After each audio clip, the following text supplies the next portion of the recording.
नमस्कार दोस्तों, स्वागत है आपके अपने चैनल इंडियाज नोटबुक पर। कैसे हैं आप सभी? उम्मीद करता हूँ बहुत अच्छे होंगे। दोस्तों, जैसे कि आज 13 सितंबर है, लेकर आ चुका हूँ आपके लिए करंट अफेयर का वीडियो, जो कि आपके हर एग्ज़ाम के लिए, आने वाले हर एग्ज़ाम के लिए बहुत ही इंपॉर्टेंट है। सो आप करंट अफेयर को भी और जो बाकी वीडियो हमारे चैनल पर आ रही हैं, आप उन्हें रेगुलर फॉलो करते रहिए, जिससे कि आपके हर एक एग्ज़ाम की तैयारी बहुत ही अच्छे तरीके से होती रहेगी। तो आज की वीडियो शुरू करते हैं बिना टाइम वेस्ट करते हुए। चलिए, जैसे कि आपको स्क्रीन पर दिख रहा है, पहला क्वेश्चन, सरकार द्वारा डिजिटल भुगतान के लिए स्ट्रीट वेंडर्स को ऑन बोर्ड लाने के लिए अभियान शुरू। चलिए इसको समझते हैं क्या है। तो ये जो है आपका, एक मिनट, हाँ, केंद्र सरकार ने 223, कितने, 223 शहरों में 8 लाख, कितने, 8 लाख से अधिक स्ट्रीट वेंडर को डिजिटल भुगतान स्वीकार करने और शुरू करने के लिए एक विशेष अभियान शुरू किया। यह अभियान पीएम स्वनिधि योजना के तहत शुरू किया गया है। ठीक है, किसके तहत किया गया है? ये इसके तहत शुरू किया गया है। ठीक है, और शुरू किया गया है। विशेष अभियान का उद्देश्य है यूपीआई क्यूआर कोड, जो कि आज हम पेमेंट जब करने जाते हैं तो उस पर यूपीआई क्यूआर कोड लगा रहता है, यानी क्विक रिस्पॉन्स। इस कोड पर street vendors on off boarding में तेजी लाना और उन्हें डिजिटल भुगतान लेन देन स्वीकार करने और उसको शुरू करने में सक्षम करना है। ठीक है, अगला क्वेश्चन देखते हैं। अगला क्वेश्चन है आपका, सरकार ने की नागर विमानन सरकार ने की नागर विमान क्षेत्र के लिए नई एमआरओ नीति की घोषणा। ठीक है, अब एक क्या है इसे समझ लेते हैं। नागरिक उड्डयन मंत्री ज्योतिरादित्य सिंधिया ने नागरिक उड्डयन क्षेत्रों के लिए रख रखाव, मरम्मत और ओवरहॉल एमआरओ सेवाओं के लिए एक नई नीति की घोषणा की है। नीति के तहत लीज रेंटल की दर पूर्व निर्धारित भारतीय विमानपत्तन प्राधिकरण दरों के बजाय बोली के माध्यम से तय की जाएगी। मंत्रालय ने एमआरओ सुविधाएं स्थापित करने के लिए 8 हवाई अड्डों की पहचान की है। कितने हवाई अड्डों की पहचान की है आपकी? 8 हवाई अड्डों की आपकी पहचान की है। ठीक है, अगला क्वेश्चन देखते हैं आपका।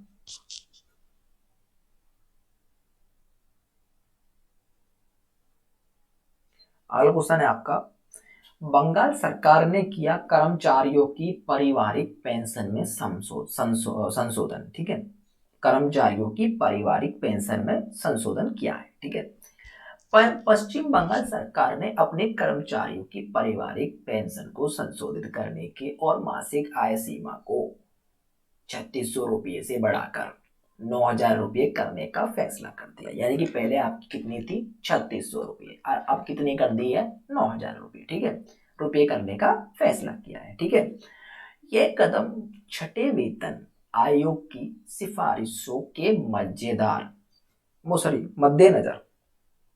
मद्देनजर उठाया है। 2006 से पहले विधवाएं, अविवाहित और तलाकशुदा महिलाएं सरकारी कर्मचारियों की मृत्यु के बाद पारिवारिक पेंशन की हकदार नहीं थी। किसकी नहीं थी? पेंशन की हकदार वो नहीं थी, पर अब उन्हें उसमें फायदा। ठीक है, अगला क्वेश्चन देखते हैं आपका। अगला क्वेश्चन है आपका, डीएसएलएसए ने जेल के कैदियों के लिए कानूनी सहायक परियोजना की शुरुआत की है। ठीक है, अभी ये समझ लेते हैं। दिल्ली राज्य कानूनी सेवा प्राधिकरण डीएसएलएसए ने दिल्ली जेलों के सहयोग से जेल में बंद कैदियों के लिए विधि सहायक परियोजना शुरू की। इसका उद्देश्य जेल के कैदियों को उनकी कैद की सजा समाप्त करने के बाद कानूनी क्षेत्रों में क्लेरिकल नौकरी के अवसर खोजने में मदद करना है। पायलट प्रोजेक्ट के तहत कैदियों को डेटा प्रबंधन और बुनियादी कंप्यूटर कौशल जैसे व्यावसायिक कौशल प्रदान किए जाएंगे। क्या किए जाएंगे? आपके कौशल सॉरी कंप्यूटर कौशल जैसे व्यवसायिक कौशल प्रदान आपके किए जाएंगे। ठीक है जी। अगला क्वेश्चन देखते हैं आपका। अगला क्वेश्चन है आपका, गूगल ने एक कार्यक्रम GNI स्टार्टअप्स इंडिया लैब की घोषणा की है। किस चीज की घोषणा की है? एक मिनट, इंडिया लैब की घोषणा की है। ठीक है, अब ये क्या है समझ लेते हैं। गूगल ने 9 सितंबर 2021 को, कब? 9 सितंबर 2021 को देश में एक स्वतंत्र स्थानीय या सिंगल सब्जेक्ट पत्रकारिता पत्रकारिता संगठन को लिए एक त्वरक कार्यक्रम Google news initiative GNI startups lab India की घोषणा की है। ठीक है, इसे इकोस एक वैश्विक नवाचार प्रयोगशाला और DIGI BUB news India foundation के साथ साझेदारी में बनाया गया है।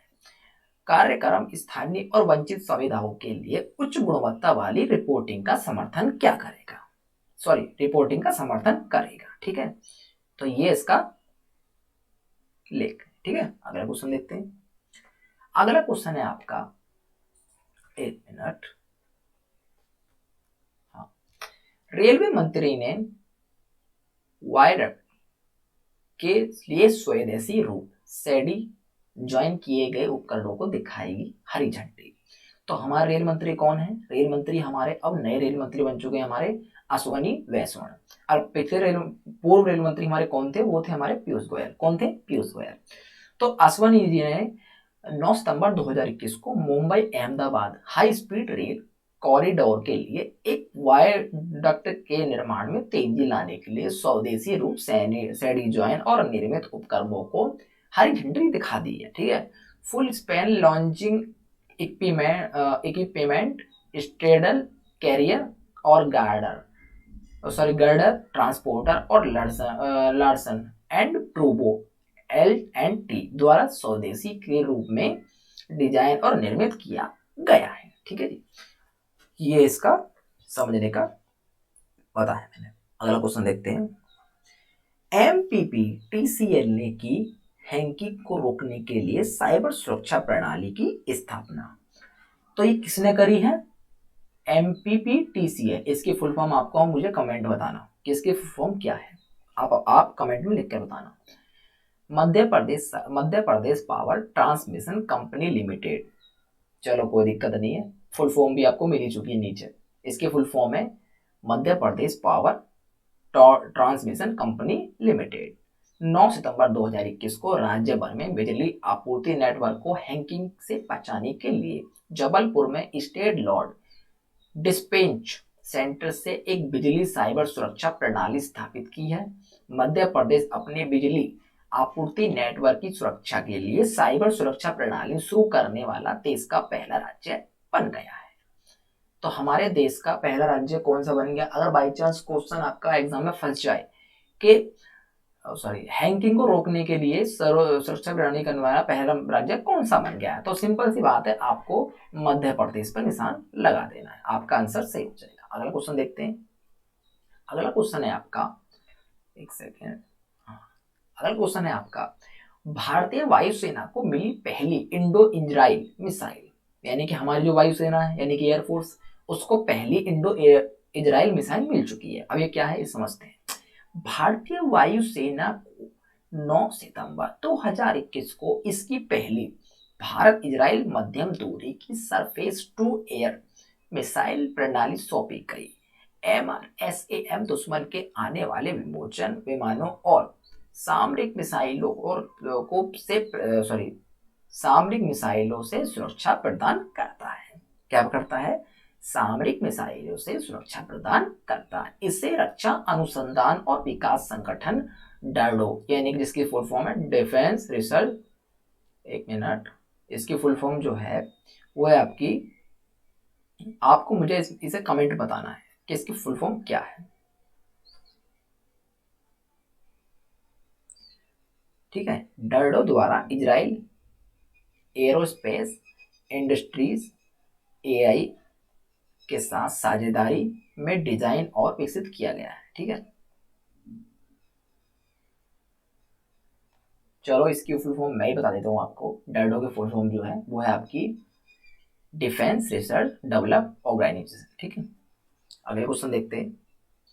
अगला क्वेश्चन है आपका, भारतीय मूल के कसाई ने जीती दक्षिण अफ्रीकी सॉसेज प्रतियोगिता, ठीक है।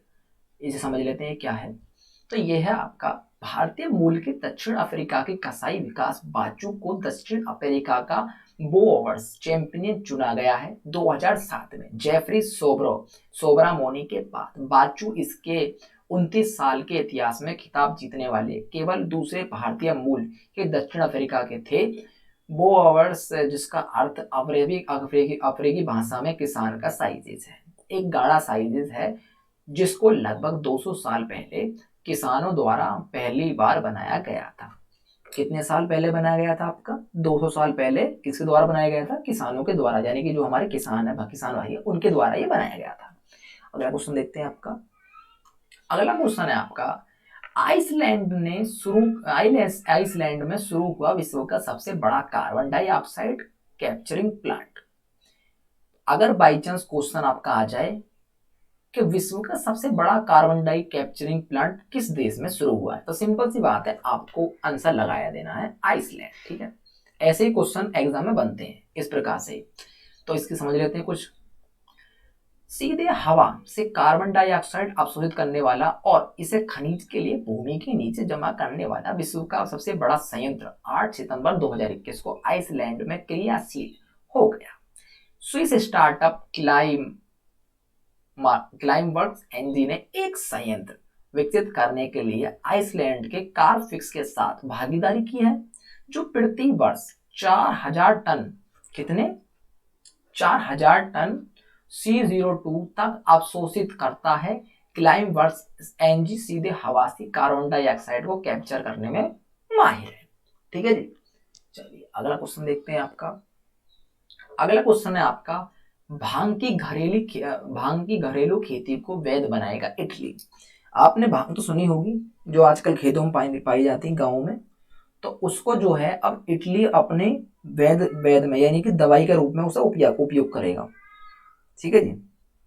दवाई के रूप में उसे क्या करेगा, क्या कहते हैं, दवाई के रूप में उसे क्या करेगा, उपयोग करेगा, ठीक है जी। तो थोड़ा समझ लेते हैं इसे। इटली छोटे पैमाने पर भांग की खेती को वैध बनाने के लिए तैयार है, बिल्कुल तैयार होगा जब उसने कह दिया था एक बार, ठीक है। 8 सितंबर 2021 को इतावली संसद के निचले सदन की न्याय समिति द्वारा इस आशय का एक सुधार पारित किया गया था। सुधार घर पर 4 मादा भांग के पौधों उगानो गैर आपराधिक बनाने का प्रयास करता है। सुधार में तस्करी और भांग से निपटने के लिए सजा बढ़ाने का प्रावधान किया गया है। मतलब सिंपल सी बात है, ये एक भांग है, इससे क्या होता है, नशा होता है। तो इसमें सिर्फ साफ बात ये की गई है कि भांग जो है नशे करने में ही काम आती है, ये कोई वैध नहीं है, इसका कोई दवाई वाई में उपयोग नहीं किया जाता। और इटली इसे सोच रही है कि मैं इसे वैध बनाऊंगा, मैं इसे दवाई बनाऊंगा। तो इसलिए ये कोई दवाई नहीं है, एक प्रकार की भांग है, और इससे क्या होता है, नशा होता है सीधे। चलिए अगला क्वेश्चन देखते हैं। BHEL and R&D centre Hyderabad में भारत का पहला मेथनॉल उत्पादन संयंत्र, ठीक है। अगर बाई चांस क्वेश्चन आपका फंस जाए कि भारत का पहला मेथनॉल उत्पादन किस राज्य में शुरू हुआ है, तो सिंपल सी बात है, आपको हैदराबाद पर निशान लगा देना है, ठीक है। तो हैदराबाद में BHEL के अनुसंधान एवं विकास केंद्र ने 2016 में नीति आयोग के समर्थन से 0.25 टन प्रतिदिन मेथनॉल का उत्पादन करने के लिए भारतीय उच्च राख कोयला गैसीकरण पर काम करना शुरू कर किया।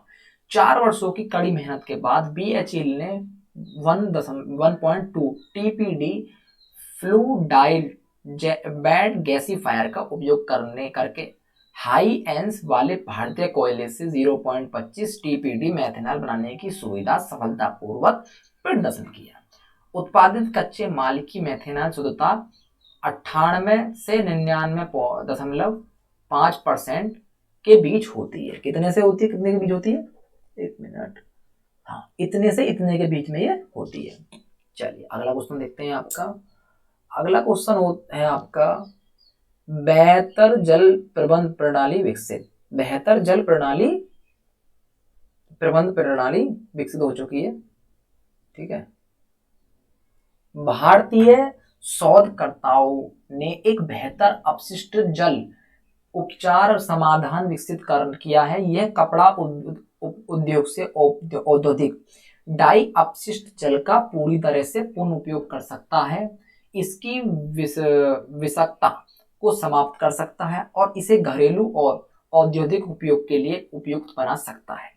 मालवीय राष्ट्रीय प्रौद्योगिकी संस्थान जयपुर और एमबीएम कॉलेज जोधपुर के साथ आईआईटी कानपुर के शोधकर्ताओं ने इसका समाधान विकसित किया है। ठीक है जी, अगला क्वेश्चन देखते हैं। अगला क्वेश्चन है आपका, जीएआईएल द्वारा किया जाएगा ONGC Tripura power company limited का अधिग्रहण। चलिए ये क्या है समझते हैं। भारतीय प्रतिस्पर्धा आयोग ने प्रतिस्पर्धा अधिनियम 2000 की धारा, कितने की धारा, 2000 की धारा 31 के तहत जीएआईएल इंडिया लिमिटेड द्वारा ONGC Tripura power company limited अधिग्रहण को मंजूरी दे दी है। प्रस्तावित संयोजन प्रतिस्पर्धा अधिनियम 2002 की धारा 5 के अंतर्गत आता है। जीएआईएल को 9 अगस्त 1984 में पेट्रोलियम और प्राकृतिक गैस मंत्रालय एमओपीएनजी के तहत एक केंद्रीय सार्वजनिक क्षेत्र के उपक्रम पीएसयू के रूप में शामिल किया था। चलिए अगला क्वेश्चन देखते हैं आपका। तिब्बत और सिनजियांग में 30 हवाई अड्डे बना रहा है चीन। कितने हवाई अड्डे बना रहा है, कितने एयरपोर्ट बना रहा है, आपके 30 एयरपोर्ट बना रहा है चीन। कहां कहां बना रहा है, एक तो तिब्बत में और एक सिनजियांग में। तो इसको समझते हैं। तिब्बत और सिनजियांग प्रांतों में लगभग 30 हवाई अड्डे या तो बनाए गए हैं या निर्माणाधीन हैं, जो भारत की सीमा से लगे सुदूर क्षेत्रों में चीन के नागरिक और सैन्य आधारभूत संरचना को बढ़ावा देंगे। चीन तिब्बत में आधारभूत संरचना में सुधार कर रहा है। हाल ही में इसने प्रांतीय राजधानी लासा को निगजी से जोड़ने वाली हाई स्पीड बुलेट ट्रेन शुरू की है। अगला क्वेश्चन देखते हैं। रिन्यू पावर ने राजस्थान में शुरू किया 250 मेगावाट की सौर परियोजना। ठीक है जी, कितने वाट की परियोजना, 250 मेगावाट की आपकी परियोजना। तो इसे समझते हैं। रिन्यू पावर ने राजस्थान के जैसलमेर जिले में 250 मेगावाट की और परियोजना शुरू की है। यह इंटरस्टेट ट्रांसमिशन सिस्टम ISTS और उत्पादन परियोजनाएं SECI 3 है। इस परियोजना की कुल उत्पादन क्षमता 300 मेगावाट है, जिसे भारतीय और ऊर्जा निगम SECI द्वारा आयोजित नीलामी के तीसरे भाग में रिन्यू पावर में प्राप्त किया था। चलिए अगला क्वेश्चन देखते हैं आपका।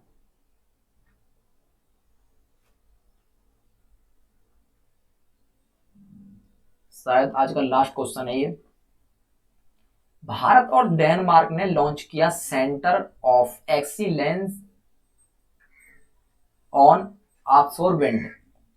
भारत और डेनमार्क ने अब दोनों देशों के बीच हरित रणनीतिक साझेदारी के हिस्से रूप में centre of excellence on offshore wind launch किया है। नवीन और नवीकरणीय ऊर्जा मंत्रालय ने 2030 तक अपतटीय